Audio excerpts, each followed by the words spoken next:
اللہ کے محبوب علیہ الصلوۃ والسلام نے فرمایا کہ الا اخبرکم باہل الجنہ، میں تمہیں اہل جنت کے بارے میں خبر نہ دوں؟ تو پھر ارشاد فرمایا الضعفاء المظلومون، جو مسلمان کمزور ہیں، ظلم و ستم سہتے ہیں، تو آقا کریم نے فرمایا کہ وہ اہل جنت ہیں۔ چونکہ بہت سارے گناہ کا کفارہ ان پر ہونے والے ظلم بن جاتے ہیں۔ اہل ایمان کو دنیا میں جو تکلیفیں پہنچتی ہیں تو ان تکلیفوں کے بدلے میں ان کو اجر دیا جاتا ہے، حتیٰ کہ جو اہل ایمان کے پاؤں میں کانٹا بھی چبھتا ہے اللہ اس کی بھی ان کو جزا عطا کرتا ہے۔ اور ایک حدیث پاک میں آتا ہے کہ اہل بلا کو جو قیامت کے دن اجر و صلہ عطا کیا جائے گا تو لوگ آرزو کریں گے کاش کہ ہماری کھال اور ہمارا جسم لوہے کی کینچیوں سے کاٹ دیا گیا ہوتا، تو آج جو صلہ اس کا حشر کے روز دیا جا رہا ہے۔ تو حالات میں بعض کا اس طرح کی صورت بن جاتی ہے کہ یا آپ ظالم بنیں یا آپ مظلوم بنیں، تو اس وقت مظلوم بننے کو اختیار کر لیجئے گا، ظالم کبھی بھی نہ بنیے گا، چونکہ ظالم کا ٹھکانہ آتش دوزخ ہے اور مظلوم کی جگہ اللہ کی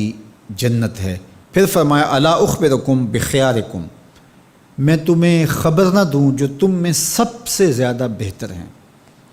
تو پھر جھولیاں پھیل گئیں، تو فرمایا تم میں سے سب سے اچھے وہ ہیں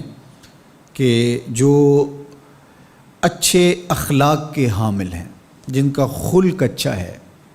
جن کے رویے خوبصورت ہیں۔ اور پھر آقا کریم علیہ السلام نے فرمایا الا انبئکم بشرارکم، میں تم میں سے جو شریر ترین لوگ ہیں ان کی خبر دوں، السرسارون المتشدقون المتفہقون، یہ وہ لوگ ہیں کہ جب مجلس ہو رہی ہو تو سب لوگوں کو برابر بولنے کا حق ہوتا ہے، اور کچھ لوگ تکبر کی وجہ سے بولتے ہی رہتے ہیں اور وہ سمجھتے ہیں کہ بس مجھے ہی حق ہے بولنے کا، اور وہ کسی کو موقع نہیں دیتے، اور کوئی بولے تو پھر اس کی بات کاٹ کے بولنے لگ جاتے ہیں۔ المتشدقون المتفہقون، یہاں وہ لوگ مراد ہیں کہ جو خام خواہ کا تکلف کرتے ہیں اور زبان کو بل دے دے کے اور منہ بگاڑ بگاڑ کے مشکل لفظ بول کے اصطلاحات بول کے لوگوں پر اپنے علم کا رعب جمانے کے لیے کہ میں بڑا بلیغ ہوں اور بڑا فصیح ہوں،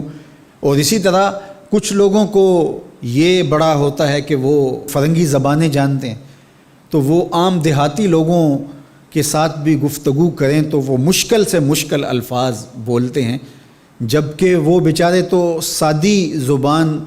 سمجھنے سے بھی قاصر ہوتے ہیں۔ تو یہ کوئی دانش مندی نہیں ہوتی کہ آپ جو ہے وہ بھاری بھرکم الفاظ بول کر کسی کے اوپر جو ہے وہ رعب جما رہے ہوں، تو یہ بات نہیں ہوتی۔ جب بات کریں آپ تو جس طرح کے لوگ ہوں اس طرح کی بات کی جائے اور اس طرح کی مثالیں ان کو دی جائیں۔ قرآن مجید میں اللہ تعالیٰ نے فرمایا کہ وہ اس بات پہ شرم نہیں اللہ کرتا کہ وہ تمہیں مچھر کی مثال دے، مچھر کی مثال دے کر کہ اگر تمہاری بات سمجھ میں آتی ہے، اور مکڑی کے جالے کی مثال دے کہ اگر تمہاری بات سمجھ میں آتی ہے تو اچھی بات ہے۔ دیکھو چھوٹا بچہ ہو دودھ پیتا ہو تو اس کو یخنی تو نہیں پلائی جاتی، اس کا معدہ خراب کرنا ہے، وہ برداشت نہیں کر سکتا، اس کو وہ دیا جائے جو وہ برداشت کر سکتا ہے۔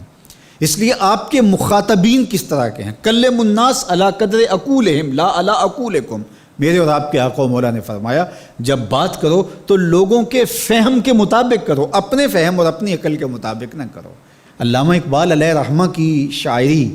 اور ان کا خوبصورت ادب اگر آپ دیکھیں تو اہل علم کے لیے سوغات ہے،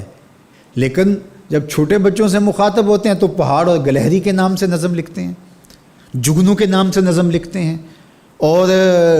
بکری کے نام سے نظم لکھتے ہیں، تو یہ ان کے مزاج کے مطابق بات ہوتی ہے۔ تو یہ حسن ہوتا ہے، اصل فصاحت ہے ہی یہ ہے کہ کس سے کس طرح بات کرنی ہے۔ تو میرے اور آپ کے آقا و مولا نے فرمایا کہ یہ شریر لوگ ہوتے ہیں۔ تو اللہ تعالی ہم سب کو اس کی توفیق عطا فرمائے کہ ہم نہ تو اہل دوزخ سے ہوں اور نہ شریروں میں ہمارا شمار ہو۔